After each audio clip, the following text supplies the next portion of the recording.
โอ้โหบอสนุตอบคอมเมนต์เดือดสาเหตุมีคนมาลาออกจากวงก็ทักทายสบายดี FC ทุกทาน FC ทุกคนเกิดมาบ่เคยพบเคยพ่อเกิดมาบ่เคยเห็นตั้งแต่ลงมือเฮ็ดข่าวเกี่ยวกับวงหมอลำนี่เป็นครั้งแรกที่เห็นบอสนุออกมาเดือดแบบคุ้นแฮงตอบโต้พวกทีมาคอมเมนต์เกี่ยวกับคนลาลงหลังจากปิดฤดูกาลไปแล้วมันเกิดอีหยังขึ้นเหตุการณ์เป็นแนวใดเดี๋ยวเจบอลาจะไปไล่เลียงระยะทางหรือว่าระยะเวลาให้กันว่ามันเกิดอีหยังขึ้นเนาะทักทายตอนแรงคำมืดตอนนี้หลายคนอาจจะเข้าอูซูนอนบางคนก็กำลังนั่งลิ้นเบิ่งโทรทัศน์เว้าน้อหัวมวนกับลูกกับเต้ากับครอบกับครัวบางคนก็ยังทำภาระหน้าที่ตนเองเนาะเพราะว่าชีวิตแต่ละคนกันเฮ็ดเวียกการงานแต่ละคนมันก็บ่คือกันคนส่วนใหญ่ก็จะเฮ็ดเวียกตอนกลางคืนเนาะแต่ว่ามันก็ยังมีอีกคนส่วนหนึ่งยังดำรงชีวิตหาเงินหาคำหาอยู่หากินในช่วงตอนกลางคืนเนาะเพราะฉะนั้นผู้ที่ทำงานกะกลางคืนก็บ่ได้รับได้นอนเลื่อนผ่านเข้ามาเห็นคลิปเจ๋เบาลาวคลิปนี้ก็เข้ามาฟังแน่จักหน่อยนึงถ้าหากว่าทานเป็นสมาชิกหรือว่าเป็น FC แฟนคลับของเสียงวิหกเรื่องราวในค่ำคืนนี้เกี่ยวข้องกับการย้ายวงหลังจากปิดฤดูกาลของสมาชิกของเสียงวิหกส่วนไผ่ย้ายนั่นเจ๋เบาลาวยังเบิ่งสีหน้าค่าตาแล้วก็ยังบ่ฮู้ว่าเป็นผู้ใดย้ายเพราะว่าอยู่ในวงเสียงวิหกเจ๋เบาลาวฮู้ก็มีแต่ว่าลุงใหญ่คอปเตอร์ฟิล์มอาอายย่านุ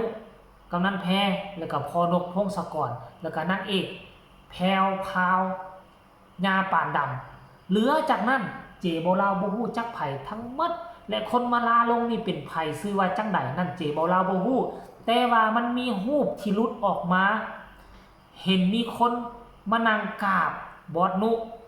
ก็เอามือสองข้างโอบตุ้มโฮมเอาลูกเอาเต้าบอสนุบ่เคยคัดขวางไผจะออกไผจะเข้าในเสียงวีหกเต็มใจอยู่ก็ยินดีให้อยู่ถ้าว่าบ่เต็มให้อยู่ขอลาลงแบบมีสัมมาคารวะบอสนุเพิ่นพร้อมที่จะสนับสนุนผลักดันให้ไปสู่ม่องมอยให้ไปสู่ม่องใหม่ก็ขอให้เจริญรุ่งเรืองถ้าว่าไปบ่รอดจอดบ่ถึง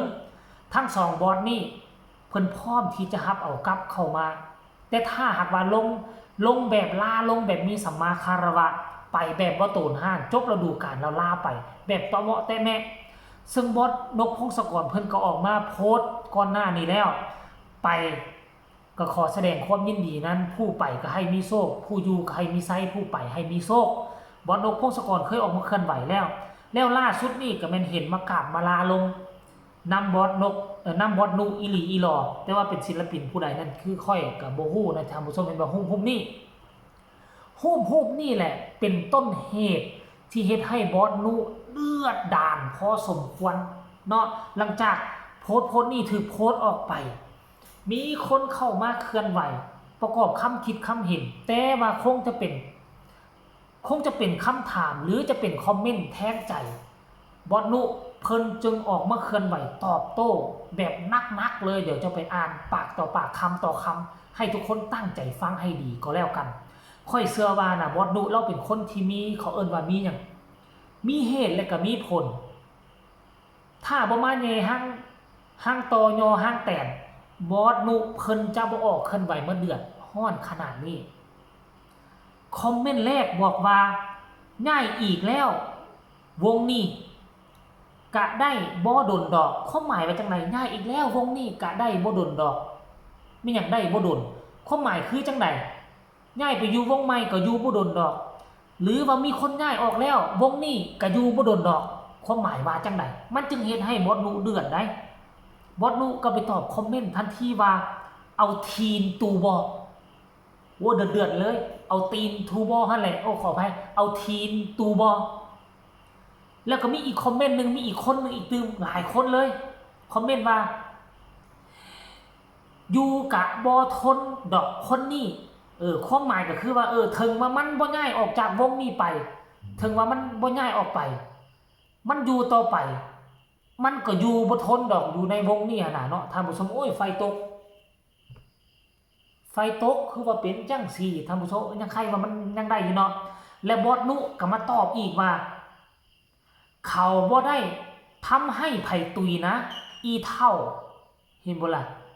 เขาบ่ได้เฮ็ดให้ไผตุยนะอีเท่าแล้วก็มีอีกคนนึงอีกมาคอมเมนต์ว่าย้ายวงอีกละ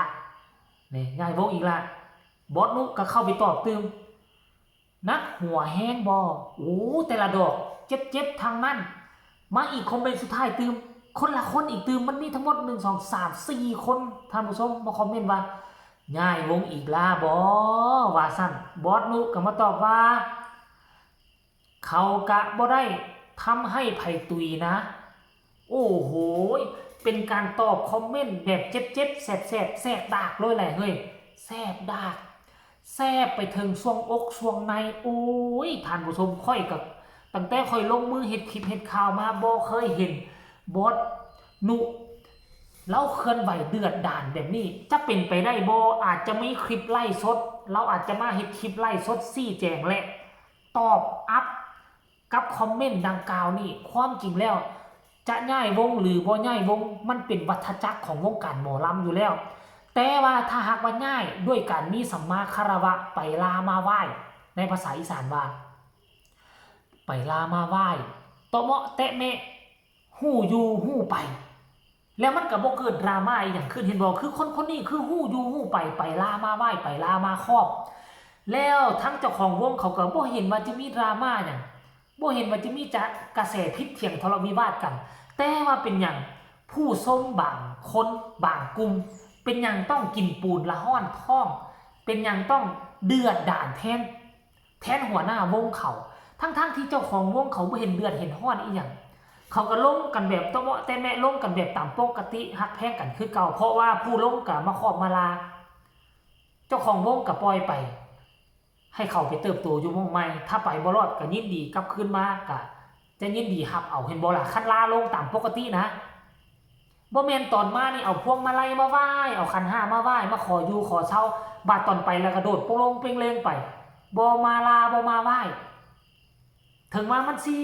หมดสัญญากันแล้วกันถึงว่าผิดฤดูกาลกันแล้วกันตอนเจ้ามาเฮ็ดแนวใดตอนเจ้าไปเจ้าขอเฮ็ดแนวนั้นแล้วเจ้าก็จะได้คำอวยพรจากหัวหน้าวงเขาและคนนี้ก็เฮ็ดถูกตามกฎตามเกณฑ์แล้วเป็นอย่างคอมเมนต์เรานี่จึงมาคอมเมนต์ลักษณะคือต่อว่าต่อขานลักษณะคือเว้าแทงใจจนเฮ็ดให้บอสนุเคลื่อนไหวออกมาตอบโต้แบบเดือดดาลเจ็บบ่ล่ะบาดนี้คอมเมนต์นี้ถูกโพสต์ออกมาโดยผู้จัดการใหญ่หรือว่าลุงใหญ่นั่นเองถูกเลขกันทวนหน้าบอสนุบอกเลขโชคดีทุกคนเจ็บหลายเอาคลิปนี้ก็ขอฝากฟังกันเอาไว้ซ้ำนี้แหละไผจะลาลงกันลาลงแบบถึกต้องตามประเพณีแล้วมันก็บ่เกิดดราม่าถ้าลาแบบเฮ็ดแบบกองโจรเดี๋ยวเจ้าก็จะเจอมัดนักจากหัวหน้าวงของเขาคลิปนี้ขอฝากฟังเอาไว้ซ้ำนี้ก็แล้วกันฝากทุกคนกดไลค์กดแชร์กดติดตามเพื่อจะไม่พลาดในคลิปต่อไปที่สำคัญจะกดข้ามโฆษณาพบกันใหม่ในคลิปหน้าสำหรับคลิปนี้สบายดี